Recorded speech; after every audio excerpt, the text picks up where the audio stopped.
I think the real question today is, why am I standing here and talking about psychodynamics when it comes to forensic psychology and psychiatry? Isn't it as simple as we ask a question, get the answer, ask a question, take the records, use that as an example to get to certain material?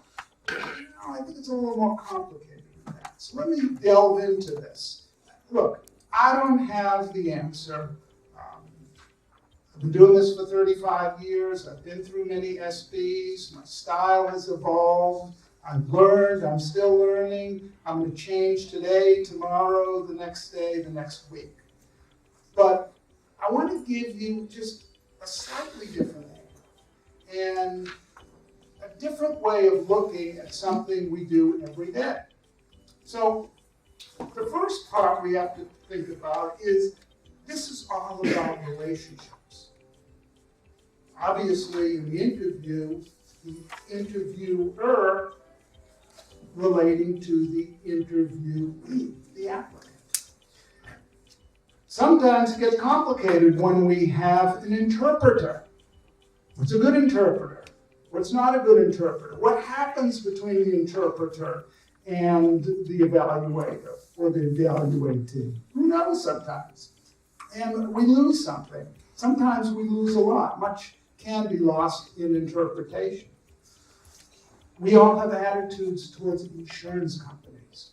Let's be honest.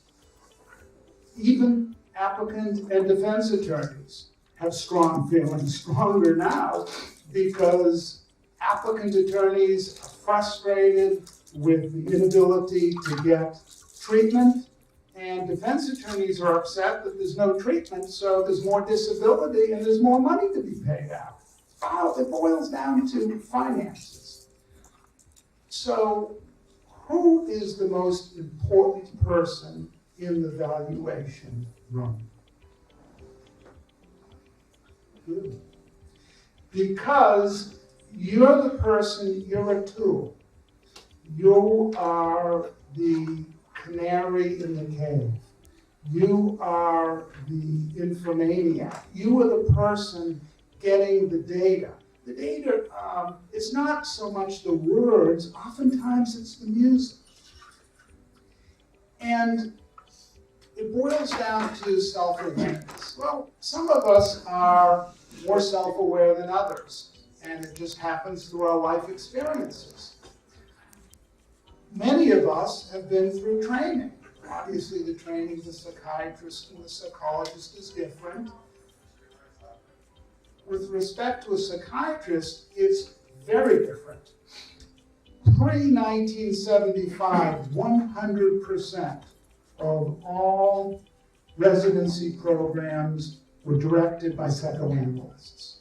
Actually, before 1960, an analysis was mandatory in a psychiatric program. After 1990, 1995, 100% of all residency programs in psychiatry were run by biological psychiatrists. That's very important because anyone who trained in psychiatry of late is by definition going to be limited in their formal training in psychodynamics. Obviously, the exceptions will be those who've been through psychodynamics, psychoanalytic therapy, classic psychoanalysis, contemporary psychoanalysis. There are always exceptions. The other part of self-awareness boils down to narcissism. What's healthy narcissism? What's pathological narcissism? I don't know. I certainly know when I see pathologic narcissism, and narcissism plays a big part in how we might unconsciously or somewhat consciously both favor certain attorneys or favor applicant side versus defense side, or not favor the insurance company that is denying something that ethically should be provided. I initially brought up the notion of why why is the notion of psychodynamics so important in the evaluation? It's because there's a direct interaction between the applicant and the evaluator and the applicant. It's dynamic, it keeps changing. The first contact, applicant to evaluator, it keeps going back and forth. Both parties are changed by the end of the evaluation. The other part is, of course, the concept of transference.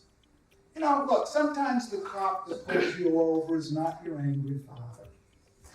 But sometimes, oftentimes, there's a powerful, unconscious, not always totally unconscious, reaction of the applicant to the evaluator.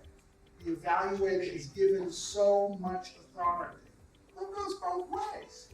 The evaluator responds to the applicant in very specific ways, many of which are unconscious. Remember, physicians, psychologists, know thyself. And that needs to be considered in your thinking, in your pursuit of information, in your formulations.